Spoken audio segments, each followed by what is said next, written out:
Welcome back to The Outsider Edge. We're on episode 3 now of our 13-part series, still exploring Dr. Ravier's general theory of coaching. Yeah, it's quite a journey we're taking with this book. It is. In the first 2 episodes, we spent time with, well, the ancients, Socrates and Aristotle, tracing those philosophical roots. And now we're jumping ahead to the 19th and 20th centuries. Ready for some existentialism? Yes. Kierkegaard, Jaspers, Sartre. It's maybe a little heavier than what we've been looking at. It might seem that way. Yeah. But my hunch is their ideas are going to be surprisingly relevant to how we think about coaching today. What do you think? Absolutely. I think that's right. All of those thinkers wrestled with, well, really big questions, about individual meaning, freedom, and responsibility. And all of those themes resonate really deeply, I think, with the coaching process. Okay, so let's start with Kierkegaard. I've heard his name, but to be honest, I couldn't really tell you much about his philosophy. What's the quick version, the key takeaway that's relevant to coaching? I think for coaches, Kierkegaard's most important idea is his emphasis on the authentic individual. He was very much a critic of conformity, arguing that true self-discovery comes from within, not from blindly following external expectations. He really challenges us to turn inward, to ask questions like, what is my existence? What truly matters to me? So it's about kind of giving ourselves permission to break free from the shoulds and to discover our own unique path. Is that kind of how you see it connecting to coaching? Precisely. That self-definition, I think that's really at the core of Dr. Ravier's coaching framework. So instead of providing answers, ready-made answers, or imposing some vision of success, coaches who follow, let's say, Kierkegaard's lead, they empower their clients to define their own truth and create lives that are aligned with, their deepest values. I see. So it's about facilitating self-discovery, not dictating a predetermined outcome. I like that. Now, Kierkegaard also talked about the existing thinker. What did he mean by that? Yeah. So the existing thinker for Kierkegaard, they aren't just contemplating life from a distance. They're actively engaged in the world, grappling with those big questions that life throws at us, and always kind of striving to become a true self. So it's not passive, reflection. It's about making choices and taking responsibility for your own direction, your direction in life. Okay, so how does this idea of the existing thinker, how does that play out in coaching? Well, Kierkegaard used a really wonderful analogy, I think, of the royal coachman to illustrate this point. He argued that humans, like horses, need some guidance to reach their full potential. But for humans, the coachman isn't some external authority figure. It's our own internal compass, our ability to make choices and steer our lives in the direction we want to go. That's a brilliant analogy. So in coaching, the coach is not the royal coachman, not the one telling the client where to go. Exactly. In Dr. Ravier's framework, which emphasizes coaching without transfer, the coach's role is to help that client connect with their own inner coachman, so their own unique source of wisdom and motivation. Instead of providing a map, the coach helps the client learn how to navigate for themselves. That makes a lot of sense. Yeah. And it highlights what struck me most about Kierkegaard, that idea that truth is subjective. So I guess in coaching, you can't assume there's one right answer for everyone. Yeah, you've hit the nail on the head there. Kierkegaard really believed that the most important truths, they aren't found in those abstract systems. They're found through our lived experience. And this emphasis on individual experience and that subjective meaning, it's exactly what makes coaching so powerful. So we've got Kierkegaard setting the stage here, reminding us of the power of the individual to shape their own existence. Who's next in our existentialist lineup? Well, next up is Karl Jaspers. He was a German philosopher who expanded on some of Kierkegaard's ideas in some really fascinating ways. Okay, bring on Jaspers. What did he bring to the table? So Jaspers, he introduced this concept of the encompassing, which he called das Umgreifende. It's a tricky one, but think of it as this vast, boundless realm of all possibilities. It's what everything emerges from, but it always remains beyond our grasp. Okay, so bigger than all of us, bigger than any one perspective or system of thought. Exactly. For Jaspers, the challenge is to engage with that encompassing, to kind of embrace the mystery and to make meaning in the face of the unknown. And he believed that encountering what he called boundary situations, things like death or suffering or guilt, could force us to confront the limits of what we know and take that leap of faith. Wow, that's deep. How do you see that connecting to coaching? It seems a bit more abstract than Kierkegaard's focus on individual responsibility. Well, what Jaspers helps us understand is the power of coaching to help people navigate, uncertainty and to make meaning even when things feel really complex. He said, very famously, man is always more than what he knows and can know about himself. And that suggests that purely rational knowledge, it isn't enough to really understand human experience. Okay, so coaching goes beyond logic and reason then. Yes, it engages with intuition, our emotions, our subjective experiences, things that scientific formulas just can't fully capture. Coaching kind of embraces the mystery, the potential within each person. That might not be obvious right away. Okay, so both Kierkegaard and Jaspers, in their own way, kind of pointed to the limits of objective knowledge and the power of individual experience. It's like they're building a case for a coaching approach that's truly individualized. Exactly. And this really lays the groundwork for our next existentialist giant, Jean-Paul Sartre. Sartre takes these ideas in a more, radical direction, I would say. How so? Well, for Sartre, there's no predetermined meaning or purpose in life. We're just, kind of thrown into existence. And it's up to us to create our own essence through the actions we take, the choices we make. So no divine plan, no destiny. We're totally responsible for making our own meaning. That's Sartre in a nutshell. He said existence precedes essence. So we exist first, then we define ourselves through what we do. There's no blueprint for a good life or anything like that. It's all about that individual choice, that self-creation. I can already see how this idea could be both liberating but also a little terrifying for someone who's, seeking coaching. Yeah, you're right. And that's where Sartre's concept of the condemnation of freedom comes in. He argued that this absolute freedom that we have to choose, it can actually be a burden because we are always making choices, but without any guarantee that we're making the right ones. Empowering, but also a little daunting, as you said. So how does a coach help navigate that tension with a client? Well, this is where I think Sartre's ideas become incredibly relevant to coaches. If we accept that we are, as he put it, condemned to be free, then the role of the coach, it becomes even more crucial because they provide that safe space to explore the choices, to confront those anxieties, and ultimately to help the client make choices that are aligned with their authentic selves, even when it's difficult. It's like the coach helps the client get comfortable with being uncomfortable, Right. with having to choose their own path. Yeah, that's a great way to put it. And it really underscores the power of coaching without transfer. That idea that the coach, they aren't there to give all the answers or tell the client what to do, but rather to facilitate this process of self-discovery, helping the client tap into their own inner resources and create a life that feels meaningful to them. So we've got Kierkegaard emphasizing the individual journey, towards becoming that true self. We've got Jaspers pushing us to embrace the vastness of the encompassing, grappling with the unknown. And then we have Sartre, who just throws us into the deep end, right, of that existential freedom. It's a powerful trio, isn't it? It is. But how does Dr. Ravier, how does he weave all of this together? How do these seemingly abstract ideas, how do they form the foundation of his general theory of coaching? Well, that's where things get really fascinating, and we'll certainly explore it more. But I can tell you this much. Okay, I'm all ears.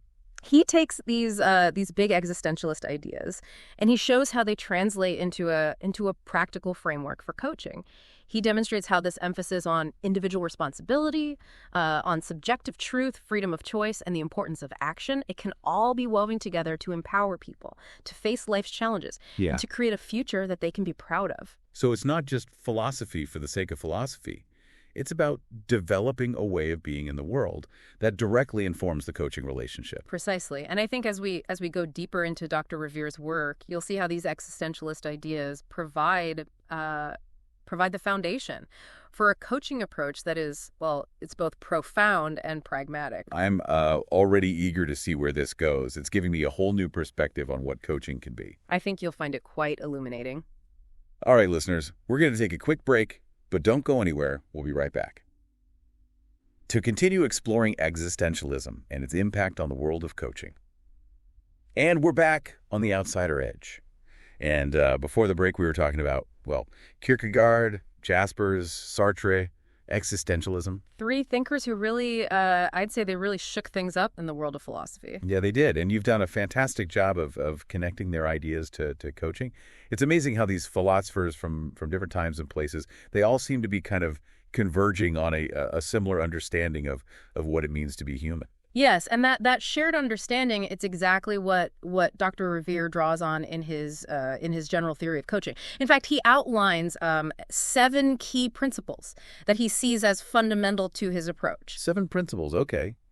I'm intrigued. I'm betting these are directly influenced by those existentialist thinkers that we were just discussing. You bet they are, and they build on each other in this really, really beautiful way.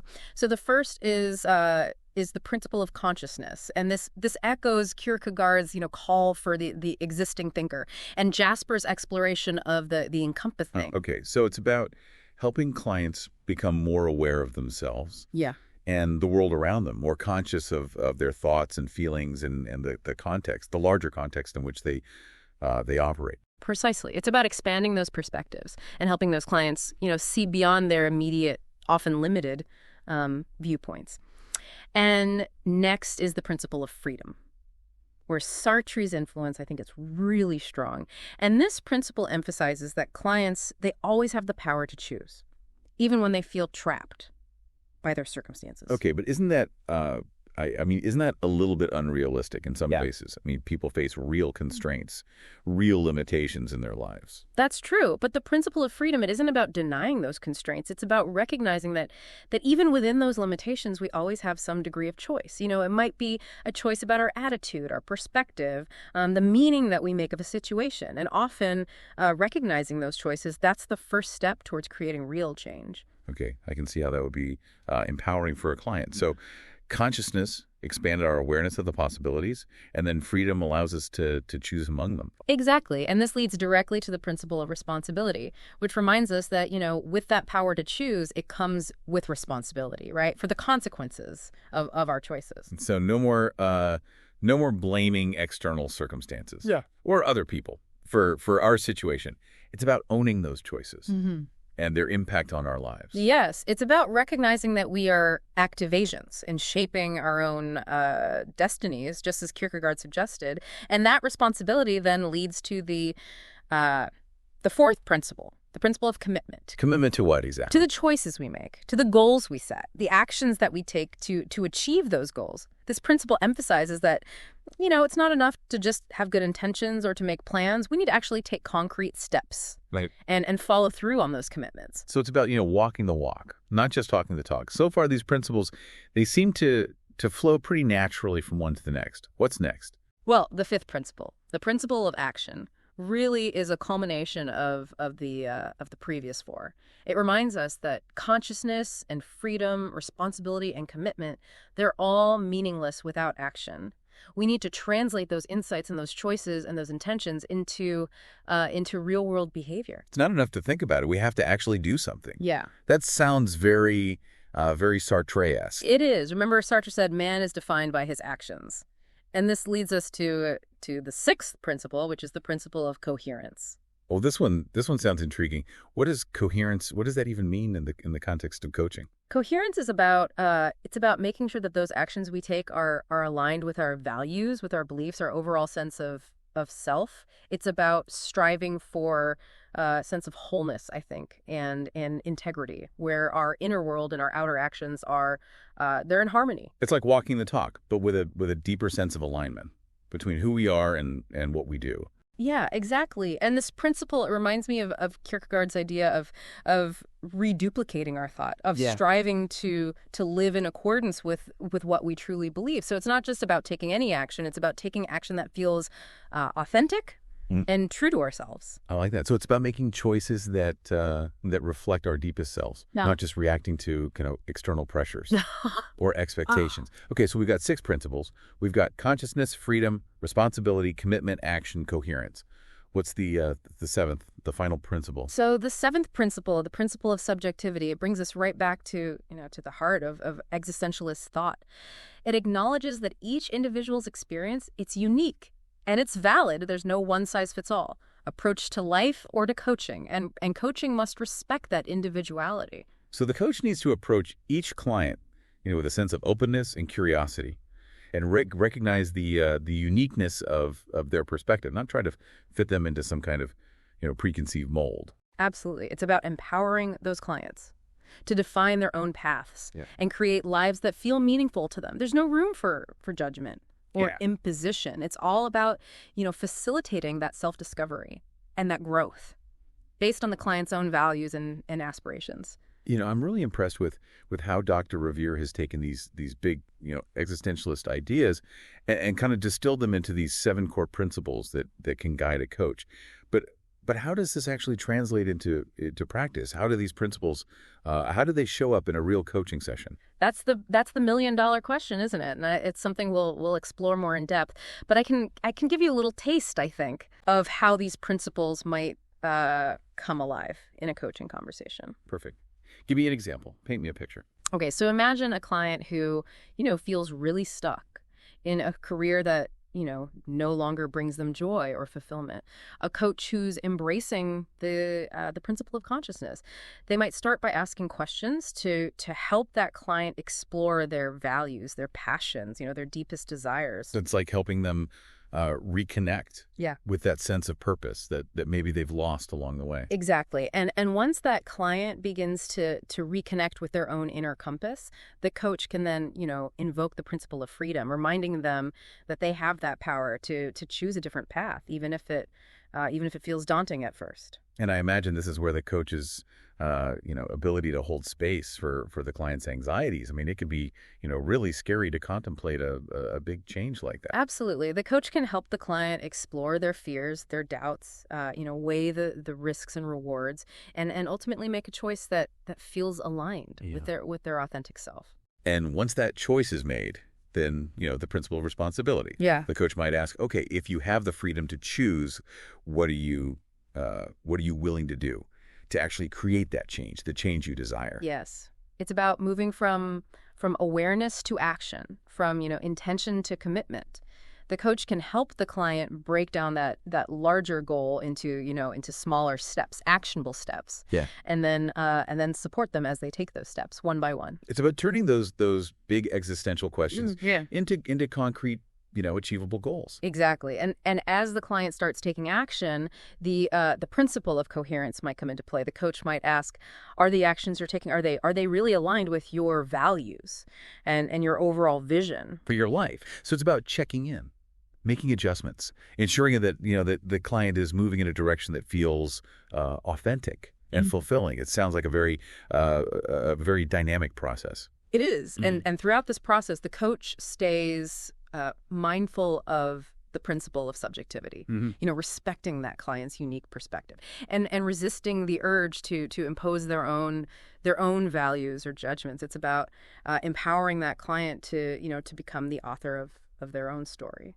I'm starting to see how these seemingly abstract philosophical ideas, how they could be translated into a practical approach to coaching. And that's the beauty of Dr. Ravier's work, I think. He bridges the gap between the theory and the practice, showing how those existentialist principles can inform everything from the questions the coach asks to the way that they hold space for that client's journey. This has been a fantastic discussion. I'm really excited to see how these ideas continue to unfold as we move forward with our exploration of Dr. Ravier's general theory of coaching. I think you'll find it quite illuminating. But for now, let's give our listeners a moment to digest all of this. And when we return, we'll wrap up our exploration of existentialism and its influence on the field of coaching.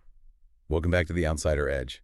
It's pretty amazing. I mean, we've gone from ancient Greece to existentialism in just 3 episodes, but I'm really starting to see how all of these philosophical ideas, how they connect to a really powerful approach to coaching. It is quite a journey, yeah, and we've really just scratched the surface, I think. I know. Right before the break, we were talking about Dr. Ravier's 7 principles, which, as we said, are rooted in existentialist thought and how they can, actually show up in a coaching relationship. But it seems like those principles are more than just a set of rules or techniques. They're almost like a philosophy of being the coach. You're absolutely right. I think Dr. Ravier really emphasizes that a coach's primary responsibility is to create a safe and supportive space, for clients to explore their own inner world and to confront, anxieties and make choices that are in line with their true selves. It sounds like it requires, a lot of trust. Right. Trust in the client's own capacity for growth and self-direction. Exactly. And I think that trust, it's rooted in those existentialist ideas that we've been discussing. If we believe that individuals are, fundamentally free and responsible for creating their own meaning, then we also have to trust that they have the inner resources to, navigate those challenges that life throws at us and to discover their own path. So the coach isn't there to fix the client's problems or tell them what to do. It's more like they're a guide, a facilitator, helping that client tap into their own wisdom and make choices that resonate with their values and aspirations. Mm-hmm. That's a great way to put it. It's about empowering that client to become the author of their own story, not trying to write it for them. And that really highlights, I think, the difference between this approach and more directive styles of coaching. It's not about the coach imposing their own beliefs or solutions on the client. Precisely. This is what Dr. Ravier calls coaching without transfer. So that coach, they resist that urge to transfer their own experiences or perspectives onto the client. Instead, they create a space where that client can explore and discover, their own truth. This has been a great conversation, really, really thought-provoking. As we wrap up this episode on existentialism, right, what's the one thing you'd like listeners to really think about? I think the question to ponder is this. If we truly embrace the view that each person, each human being is a free and responsible agent, what does that mean for how we approach, coaching itself? How does it shift our understanding of that relationship between the coach and the client? And the nature of change, the ultimate goals of coaching. Those are powerful questions for all of us, whether we're coaches or just individuals, navigating our own journeys of growth, of self-discovery. Yeah. Thank you for taking us on this deep dive into existentialism and how it's relevant for coaching. I can't wait to keep exploring Dr. Ravier's ideas with you in our upcoming episodes. The journey continues, and I think the insights that we gain from Dr. Ravier's work, they'll have a profound impact, I think, on how we approach coaching and maybe even how we live our lives. To all our listeners, thank you for joining us on The Outsider Edge. We'll see you next time.